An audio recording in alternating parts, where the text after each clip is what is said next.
move on to the next speaker. Our next speaker is Dr. Vanaja Vaidyanathan, who is a great cataract and corneal surgeon who has an impressive academic presence with awards and achievements, who is practicing in Jyoti Eye Care Center, Pondicherry. Dr. Vanaja, over to you.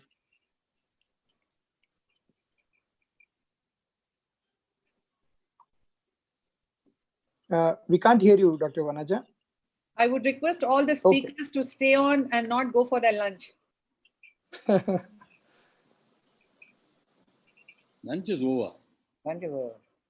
A lot of cataracts are there for lunch. No? Yes, Vanaja, Dr. Vanaja. Yeah, 1 minute. I'm just unmuting myself and coming back. Yeah, we can hear you now. Can you put it on? Yeah, I have come. Respected panelists, moderators, co-speakers, and my dear ophthalmic fraternity watching this program, warm greetings to all. At the outset, I would like to thank ARC for giving me this wonderful opportunity, especially Dr. Chitra ma'am for this opportunity given to me. And then going on to the video. This is a case of 60-year-old post-pars plana vitrectomy silicone oil patient who had a fibrin membrane over the pupil. So once I broke the fibrin membrane, the pupil seemed.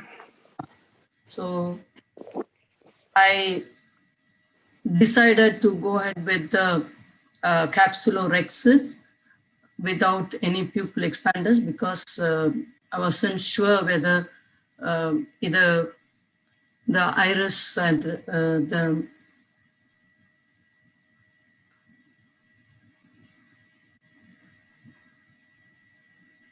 the cataract, how the cataract was. So when I did the hydro dissection, I found oil droplets coming. I knew the bag was not stable and there was some PC opening somewhere due to the previous surgery. So I decided to prolapse the nucleus into the anterior chamber, do a peripheral chop or the horizontal chop at the iris plane.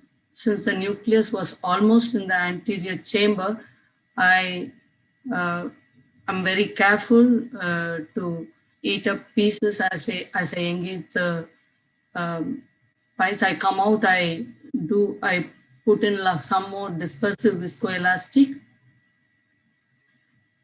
make the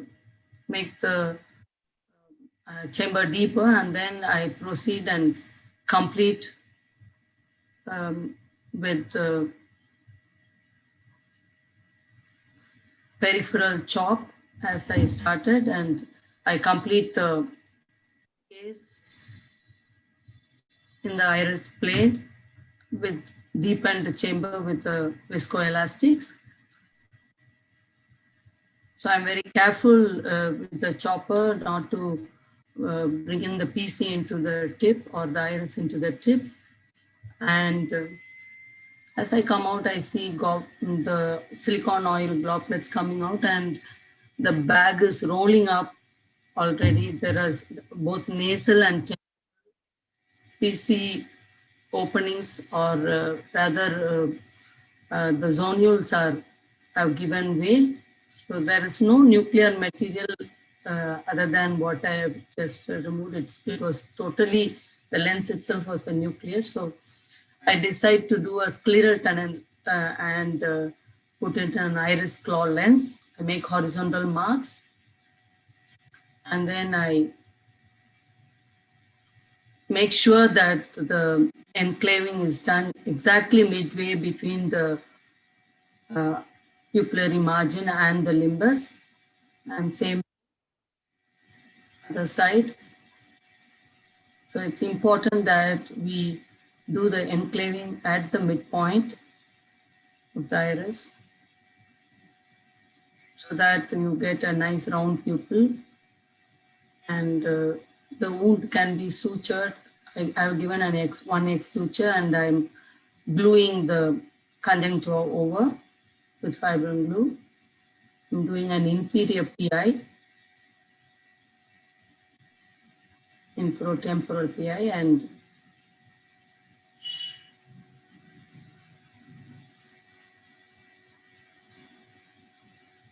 surgery completed.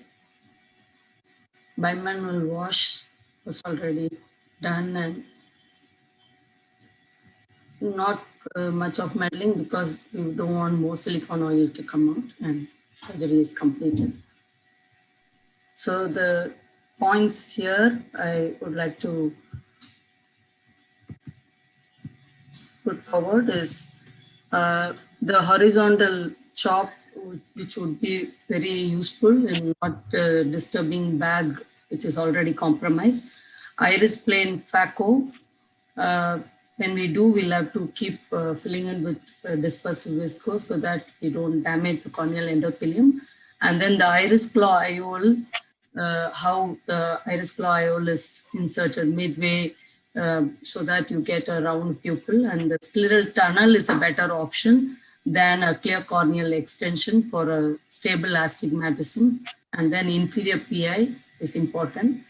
Here, usage of pupil expanding devices like Marligen ring could be done, but I had very little time. The nucleus was very unstable, so I decided to bring it into the anterior chamber or the iris plane and then continue the phaco. So the pupil devices, pupil expanding devices would be a hindrance in such a case because phacoing would be difficult at that plane. Thank you. Thank you for your patient listening. Thank you, Dr. Vanuja. I wanted, can you stop sharing? My questions to the expert audience, and of course, Vanuja could answer too. Don't you think in this kind of a little complicated case, we could have started off with iris hooks so that there was better visibility and more chance of doing in the bag phaco, number one. Number two, when that silicone oil was coming from hydro time itself, would you think more towards a zonular weakness and place a CTR then and there instead of getting the nucleus into the anterior chamber and doing the phaco? Your thoughts, Dr. Mohan? Yeah, absolutely. I think silicone oil, vitrectomy, silicone oil is a totally different ball game. Please understand these cataracts are hard, fibrotic, and pupil is small, zonular dialysis is there, zonular weakness is there. And I would straight away, in the beginning itself, as you rightly said, put iris hooks. Because I have to see well. Unless I see well, I cannot operate well, especially in a complicated situation like this. I don't want to bring such a hard cataract into the iris plane anterior chamber. The cornea will definitely become white the next day. So I don't want to do that. So I want to do in the bag phaco. The silicone oil is probably inside, or SOR has been done. Normally, I combine silicone oil is there, sir. And while doing hydro itself, lot of silicone oil droplets were coming in. Yeah, normally I combine the phaco with the silicone oil removal as well. So mostly I do that. But if the silicone oil is going to be there, you have to take all these precautions. I think the primary thing is iris hooks, dilate the pupil, see well, then you can perform well. I think that is the single take message. Dr. Sandeep Nagvekar, are you there? Nagvekar? Please unmute Dr. Sandeep. Dr. Nagvekar has to unmute. Yes. Sandeep, Yeah. unmute herself. Right, I'm here. Yeah, your thoughts on this case? Well, I think she managed it well, Yes. but as Mohan rightly said, the first thing I would have done is try to get a good view of the cataract. I think I would have put in hooks right in the beginning after I had separated the synechia. And My job placing would have been CTR? much easier. And Absolutely. placing a CTR? CTR, yes, of course. I mean, definitely. Once I've done the capsulorhexis and I can see the silicone oil coming there, I would definitely put in a I CTR. have a question here. Yes. Without being sure whether the PC is intact, can we put in CTR? Because you are never sure in a post past-planar vitrectomy case, there can be a PCR. You can just start off with the capsular bags, support the bag, and go ahead with the phaco. But you can have, first thing is iris hooks. Need to Iris dilate and hooks. see the periphery of the cataract. Yeah, iris hooks point well Just a taken. hard Yeah, cataract is yeah. this. So, but Yes. I think that there is a point there, Dr. Vanuja, which she's made, that these cases, they may have a posterior capsular dehiscence or thinning and or defect. So CTR one cannot put if Yes. PCR is present and should Yes. try and avoid. That was my doubt exactly, but iris hooks should have been put in. I accept and I take that point. Yes. Dr. But generally, Vanaja, you would can get a you- history now that the cataract matured immediately after the vitrectomy. No, it was There is a more than PC 6 months. It was 6 months post PPV. Basically, he's trying to say that the lens touch could have been a trigger. Then you need Yes. to be cautious about that. Exactly. Hmm. Yeah. But That lens I touch doubt is a it also. trigger, or for that matter, people give intravitreal injections and sometimes, it hits the PC. Touch. And if you're not aware of it, then again, there is going to be a ring. Gaurav, anything Doc- to add? Dr. I just, Vanaja, yeah. Yeah, I Yes. just wanted to, sorry.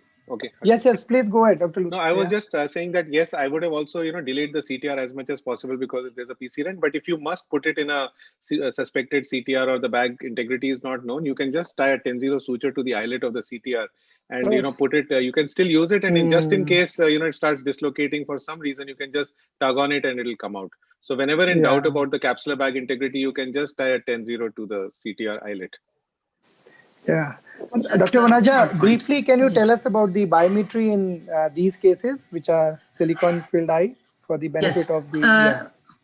Pre-operatively, before the pars plana vitrectomy, only we should make it a point to do the biometry, because post vitrectomy it becomes difficult with the silicone oil in.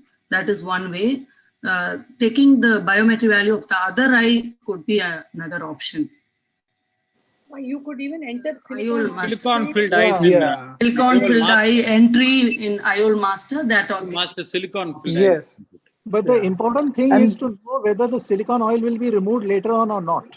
Yes, Because if yes. it's going to be Yes. removed, it's going to change the refractive power of the eye. Yes. So, yeah. Yes. So A you very must be in interesting touch with your video, VR. Dr. So we can Vanija. never be very accurate in these cases. Yes. So I think Yeah. we'll And have a to very take one of interesting these video. You options. brought in a lot of thoughts and Very good. questions to come up. Very nice. Thank you. Very nice.